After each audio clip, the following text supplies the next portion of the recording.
So for all you eggheads out here, you're gonna really want to pay attention to this video because this is one of the bigger things that's gonna be getting in the way of you showing up to a sustainable allyship practice. So there are two types of minds. There's your conscious mind and then your subconscious mind. Your conscious mind is really run by this brain thing that we have, your prefrontal cortex, and it gets to make decisions.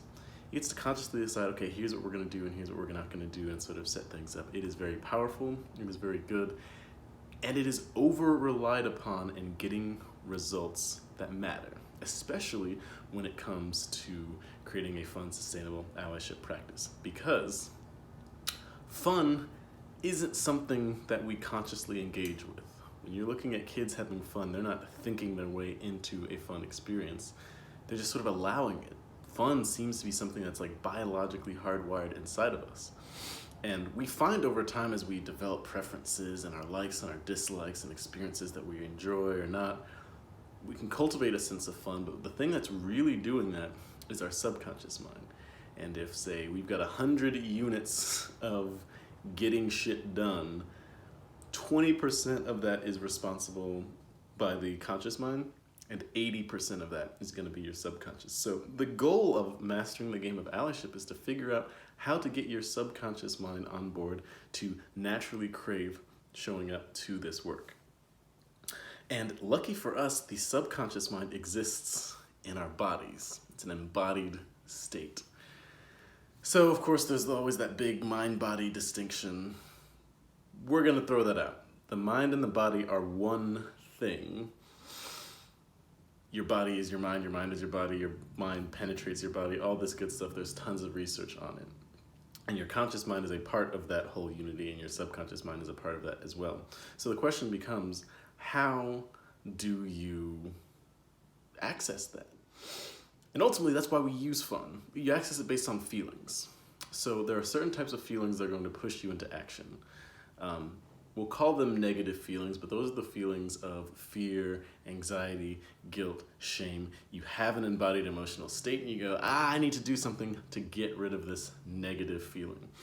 Or you can focus on the positive feelings like, ooh, this is pleasurable, or oh, this is fun, or oh, this is curious, or oh, this is exciting. Those are gonna pull you towards an activity. And unfortunately for most of us, before we decide to engage in an allyship practice, we have an entire life probably focusing on negative emotional stimuli to make change in our life.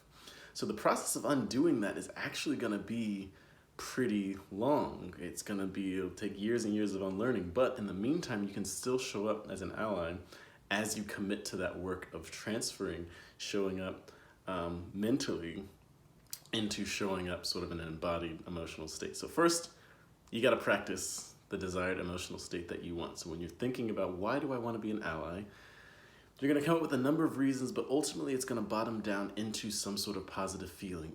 Either it is helping people feels good, I want to be a part of something bigger than myself, I'm imagining a world in which there's no racism, sexism, homophobia, and that world is good and I feel good being there, but ultimately you will bottom out at a positive feeling.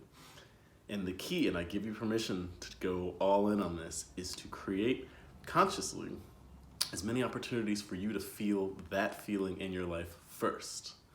And then you have to pair that feeling with your practice of allyship.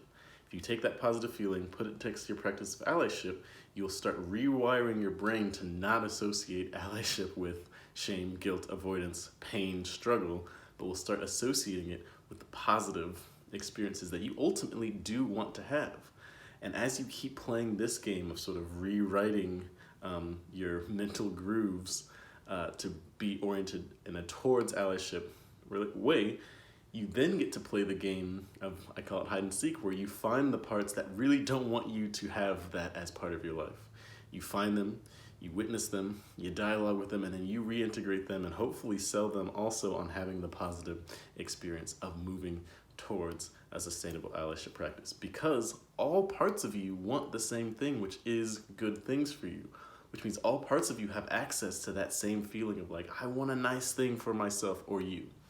And if you can get those parts to feel that feeling about allyship, that's the game. It's continually reorienting different parts that want to stay put, that want to move backwards, that want to do anything else but do the thing that you've decided you want to do.